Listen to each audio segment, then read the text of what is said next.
It's got from Wessex blades. A little show and tell. The Mercator knife I got, which is the Rainier's version, the green one, is a very thin knife and it's like a full flat grind. And what I found is, for skiving, it's about the best thing I've got. Now skiving, leatherwork wise, is only reduced to thickness of areas such as this, so when you've got two mounts that are folded over, like this, the fact that I've got one layer as a welt, it means that I can reduce that down so I don't get a bump quite so much. So what I'm going to do is I'm going to keep the strength of the skinish sort of side, and I'm going to remove a little bit off the flesh, and that's the sort of fluffy bits on the back. So that's in camera. So using that straight section of the blade, literally go there. Yes, I mean it's if someone has bought a VW, made a choice to buy a diesel VW, they'll pay, on average, a diesel car is about £2,000 more expensive than its petrol equivalent. If people make a choice to buy a diesel car, it's usually because they're cheaper to run, because they use less fuel and are therefore greener. So if they find out that this is in fact completely not right, they've paid over the odds and they've got an asset which is depreciated. You know, I can't imagine that the second-hand market for VWs would be great if it was shown that, you know, these cars have been potentially... So I've reduced the thickness of that little section there, and then for scoring the surface up, I use a grooving tool, one of these woodgers, and then keep up this sort of 6mm hatch effect. Diesel is popular. There is no end to how big it would be if this is an endemic problem in the car manufacturing industry. So rather than scratches, I'm actually creating trenches to get the surface area up for good key or cohesion of the glue that gets into the material.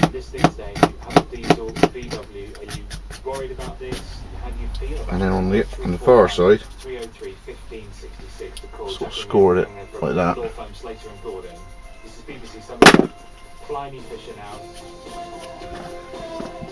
So the Mercator knife, which I'm using quite often in the workshop as a skiving knife. I ain't gone outside yet, but it's just handle it all the time. It's nice.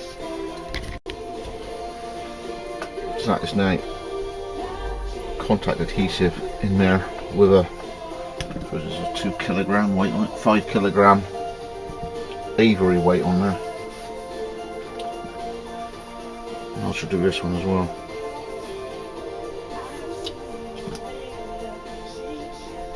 Always worth checking which way up the logo goes.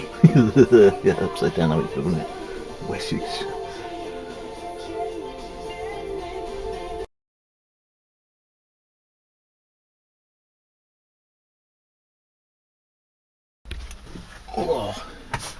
Oh, Wessex blades. Long time no vid, you may have noticed.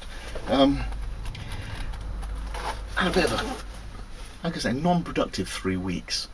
And rather than keep you informed of all the bad crap that's been going on, I've just been dealing with it. Most of it was my wife's car, the old Jazz. Now, for those who've got a Jazz, I might as well share the outcome of what it was. It might help you, you know, if you've got a little small on the engine sort of car. The engine management light and the battery light kept coming on, which normally means that the battery's messed up or the alternator's not charging. But anyway, they kept putting the testers across in the EBGB thing inside the engine block thing. Well, no, it's charging and the battery seems fine. Well, it packed up my wife and it packed up again, and all I was doing was like driving her to work after driving Jazz to school, and then coming back and then having to pick up Jazz and then pick up my wife and then drive back. But of course, to get the car to the garage, I drove the car to the garage, the Jazz, and then walk back. And if I had to pick it up again, I had to walk to the garage and drive back and pick up Jackie and pick up Jack. So a good old bit of fun there, Wessex blades, you know, taxi driver. To the extent that picked the car up about for third or fourth time. Can't find anything wrong. Picked up the Jazzy. Couldn't even get, for those who are in the local, from the school round the back of the country lanes. It is a real dip at Kilmerston. A real dip. I got to the village and basically it went, power steering went, okay, here we go then.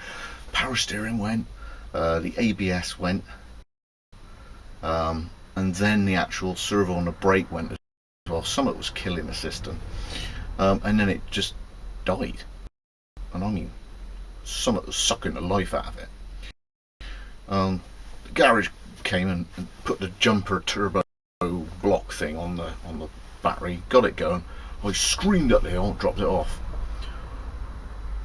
And then he said, "It's all right. We've put a new battery on." The battery was screwed. What was happening was the battery plates inside were breaking apart, and every now and again a piece of shrapnel was shorting it all out.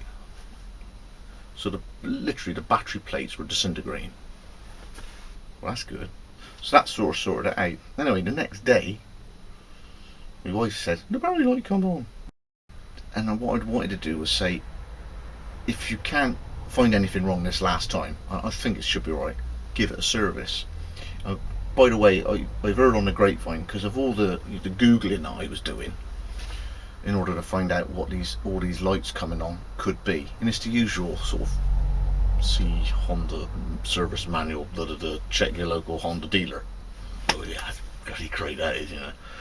Someone mentioned on there that give it a good service and everything. Don't forget it's got 8 plugs. 4 at the front, 4 at the back. So in passing I said to the garage, you know, this last time you put it in, it's probably okay. It's probably just like TV, like brand new battery getting itself back together again. Give it a good service, but it's got 8 plugs.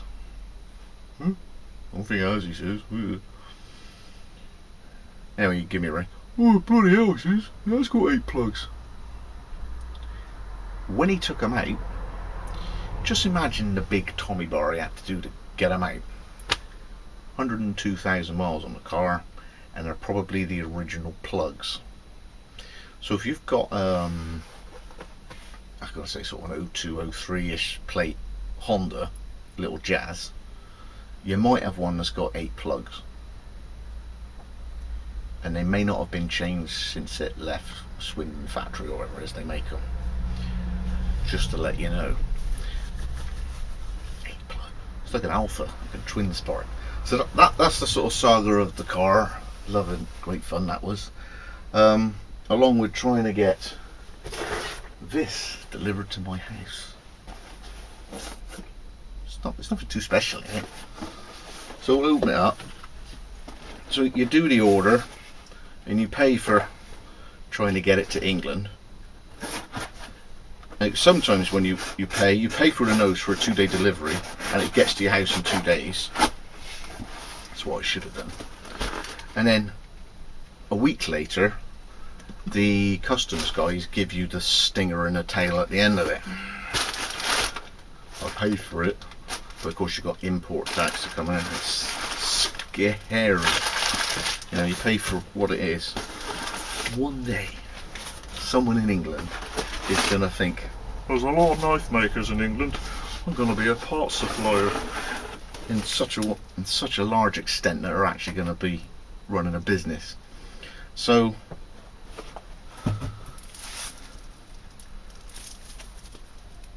orange G10, yellow G10, and because they were freaking cheap, I've spent like $8, so it's like £5. I bought some belts, but that's been 3.5 weeks to get here.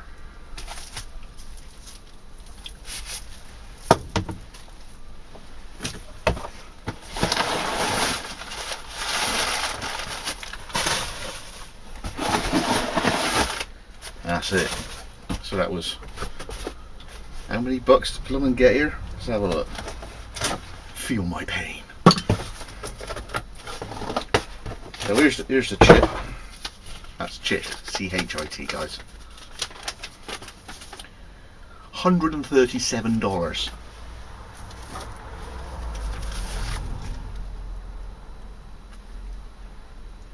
3 belts, and 6x12, 4 off, 2 yellow, 2 orange. 90 quid for that. And then import duty of 23. It's £115 to get that from the USA to England, because of course my handles, you can't fit the blanks, the wood lorry size blanks on my handles, never fit. Too short, too thin, never going to work for me, so I have to buy big sheets. USA. So as I say, somewhere out there, somewhere along the line, there's going to be a knife supply bit knife kits. UK is what we want. But finally, Rob Phillips from Australia. The song on there, it says something like that. No, it's cost him $18 to send to me. But he Facebook messaged me. He said there's something on the way, which was very apt because there's something in the garage. It's not in the garden. It's in the garage, right? That I looked at about a week ago. I thought, do you know what? We're in that suit, Mr. Phillips. So I'll just pass it on. What we got? Oh, Scott in the buff. Woohoo! It's got a girly on there, but we'll manly Viking that up later. Page one. Australian Oracle. Hi Scott, as mentioned on the phone, I bought this at the recent Brisbane SSAA SHOT Show. Didn't know what I was going to do with it, but knew I'd be mailing it to someone. With your back being the way it is, it's just about there now, thanks you. Being the way it is, I thought I'd give it to you, a little pick me up. It's a genuine buff, not a cheap imitation. I've used one on off and using it for years. Yep. There's great videos worth watching how to get the most out of your buff demonstration. Magic. Thanks, Rob. So, just want to get this out of here a minute.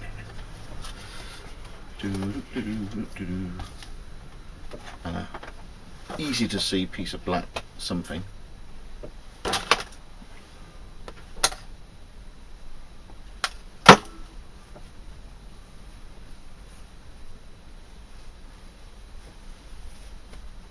Sort of stretchy leg warmery thing.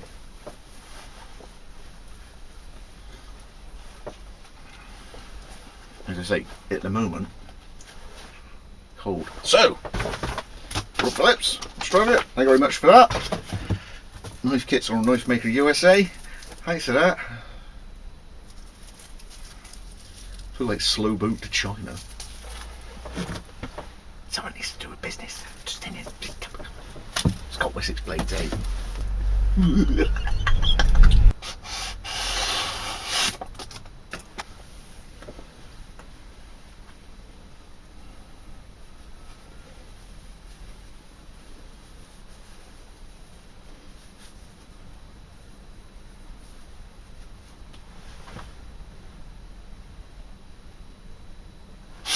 Well, what do you think?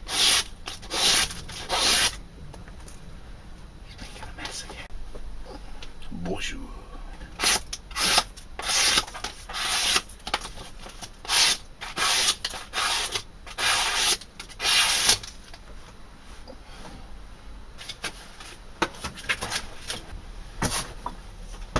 Pretty fell off the stool there.